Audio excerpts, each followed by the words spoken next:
Good morning mga idol. Kumusta kayong lahat?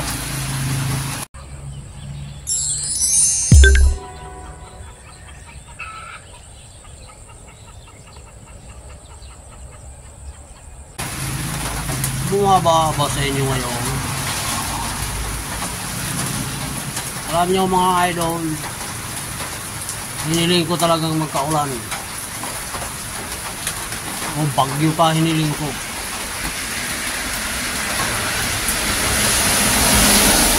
Dahil yung palayan dito bitak na.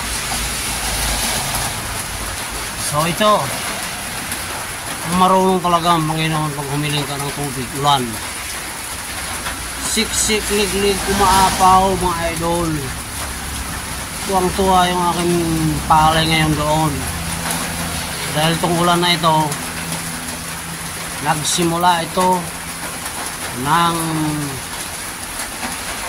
alas 10 pa ng gabi, kagabi. Ngayon alas 9 na.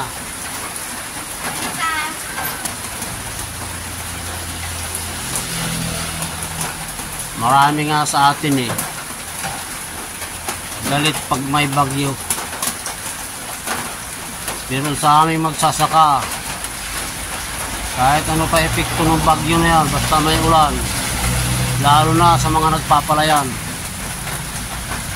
yan po ay swerte para sa amin, lalo na dito sa Pilipinas na hindi pa permanente ang panahon. Pero kung nagpapalayan ka, napaka-importante ng ulan. Tubig, napaka-importante niyan, lalo na dito. Meron namang patubig pero nagkakagulangan. Pagka dito ka sa mandang baba, halos wala nang darating sa'yo tubig. Dahil doon sa ibabaw, dinadaanan ng irrigation, kanya-kanya na sila doon. Kaya kapag nagpatubig ka sa gabi, halos walang dumarating dito sa lalo ka na sa baba yung palayan mo. Hindi mo alam na doon pala sa taas, nagkanya-kanya na silang butas, patawid yung tubig. Sasarahan nila yun, kaya walang darating sa'yo. Dito sa banda sa amin, kailangan namin ito. Minsan sumusobra, bumabaha, pero bihirang-bihira mangyari yung ganun, yung nasisira yung palayan. Bihira yan kasi kung parating ganun, wala na tayong kinakain na bigas ngayon, kanin.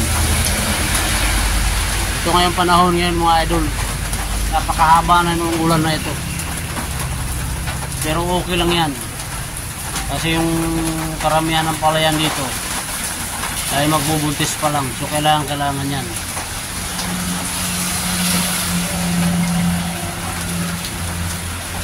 Pero dun sa mga matataas na lugar, bulubundukin, yung mga gilid ng mga highway na matatarik yung bulubundukin doon, delikado itong ulan na ito sa landslide at flash flood, yung sa mga malalapit sa mga sapa, dinadaanan ng tubig.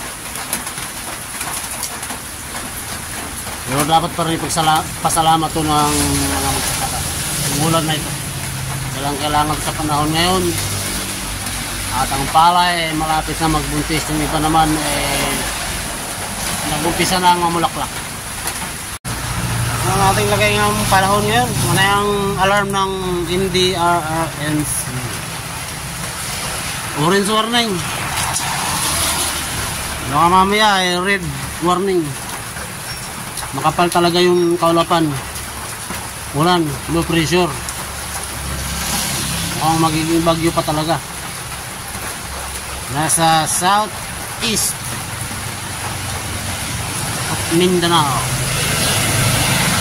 Hindi ko pala tignan yung update kung saan banda na talaga. Pero sa east, mga southeast ng Mindanao pa. Pero dito sa Leyte, kagabi pa bumubuhos ang ulan. Alas 10 hanggang ngayon alas 10 na rin umaga mga idol.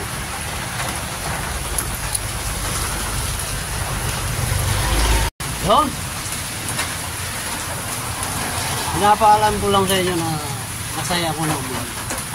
Kasi nung nakarang linggo pumunta ako sa bukid. Bitak na talaga ang lupa. Kawawa na yung palay. Hindi na gaanong nakapanaha yung palay na yun. Dala nung kulang sa bukid. Itong ulan na ito medyo nahuli na nga ito eh. Kasi medyo malapit na magbuntis yung mga palay. Yung iba naman nakapag-bulaklak na. So kapag tumagal itong ulan na ito, medyo hindi rin maganda rin sa mga namulaklak na yung ulan na ito. Kasi medyo matagal eh. Mukhang tatagal pa. Kasi kapal ng kulapan sa papunta dito sa Visayas. Galing naman talaga. So yun. Kaya nasabi ko, swerte sa banda rito sa amin. Kailangan namin. Doon. At siyempre, madulas ang daan. Yung mga bumabiyahe, madulas ang daan. So malapit sa mga bulubundukin, nakapasapa dyan, nakaunti lang tubig, biglang babahain yan. Dahil malakas ang ulan sa bundok. Kaya yung mga sa gilid ng mga saksapa, yung gilid dyan, medyo sigmat ba? Alert ba? Alert. Kasi bigla na lang bumubulusok dyan yung malakas ang tubig. Lalo. Kapag ganito yung matagal ang buhok ng okay, God bless sa inyo lahat yan. Sa ingat na lang palagi mga idol. Kapag ganito yung mga panahon na matagal ang ulan, kapag tumigil, lumalamot ang lupa, landslide.